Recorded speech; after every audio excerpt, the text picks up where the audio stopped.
if you're catering for 100 people, you're bringing in a caterer. How much food do you know? How do you know how much to order? In terms of a cocktail party? Yep. If you're having a cocktail party, how much food do people typically eat? So we would probably say as like a rule, like 8 to 10 pieces. 10 pieces probably being like a decent amount. Yeah. That obviously is going to depend on what that is. You know, if it's a spring roll rather than having like a mini slider, then the mini slider is obviously going to fill you up. It's a bit more substantial. But we would say, anywhere between 8 to 10. We could do like a variety where it's like, you can have a grazing table and then you can have some other, maybe 6 to 8, I think we were mentioning before. So having a mix is good. If then, you're going to bring in desserts as well. Then yes, are you going to have other things as on top of what you've organised with your caterer? So you organise your 8 to 10 pieces, depending on what they are. If you're having a grazing table, that's obviously going to fill people up. If you're doing dessert afterwards, that's going to fill people up. So looking at, all the options. I also think what people need to take into consideration is, are you providing alcohol? Because if people are going to be drinking, then they need to eat. Otherwise, they're going to be off their head. Which is not a bad thing if you're on a wild party. No, it's not.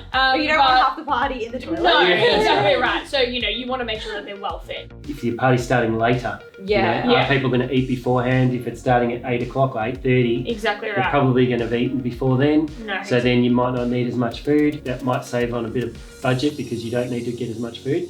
But so you're saying 8 to 10 food, and so what sort of type of food are you going to get? In that 8 to 10, what are we talking about? You mentioned sliders. So sliders, I was mentioning on like spring rolls, you can do dumplings. You can do sushi. Like anything that's just easy to eat, like pick up and eat. It's like a bite-sized piece.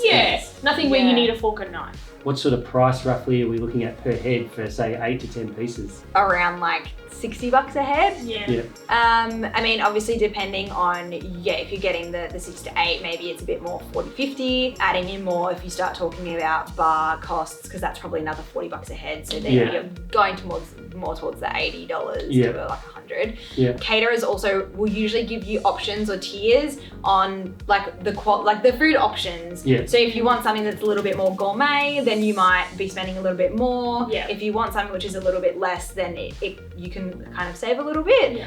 And that's where sometimes having a grazing table might be a little bit more cost effective, because you can decrease the amount of canapes that you have, and you can spend like $500 on a big grazing table that everyone can pick at, and then you only need to spend $40 a head on canapes.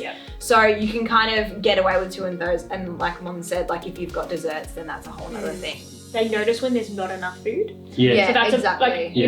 I don't even know if you've ever been to a party and then afterwards, like I feel like it's always like a parent who would be like, wasn't enough food there. Always. So like they don't mention if the food was good, they might mention it. But if there wasn't enough, there's always a mention. It's not about quality. No, it's about how much food was. Exactly.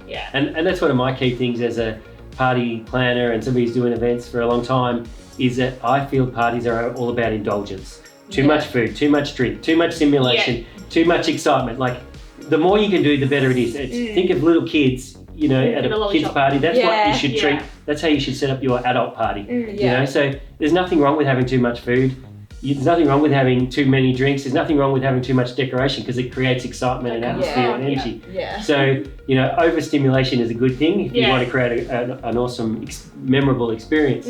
So, you're exactly right in that. People will go, oh, there wasn't enough food. I've been to cocktail weddings where, you've been there for 6-7 hours by the time you've had the ceremony and everything else. And they've had grazing and it just hasn't been quite enough. And what do we do after we've left? We go, let's go to McDonald's. Always. On the way home, we need to get something to I think it's just a ritual after every wedding. I mean, it's just Even if you have a it's just a thing. It's just a thing. Choosing food for 100 guests, 8 to 10 sounds like the norm in summing up. And price range will obviously depend on the quality of food. Have more, but that's gonna usually make people feel full enough and without overloading them for a cocktail style type event. Exactly.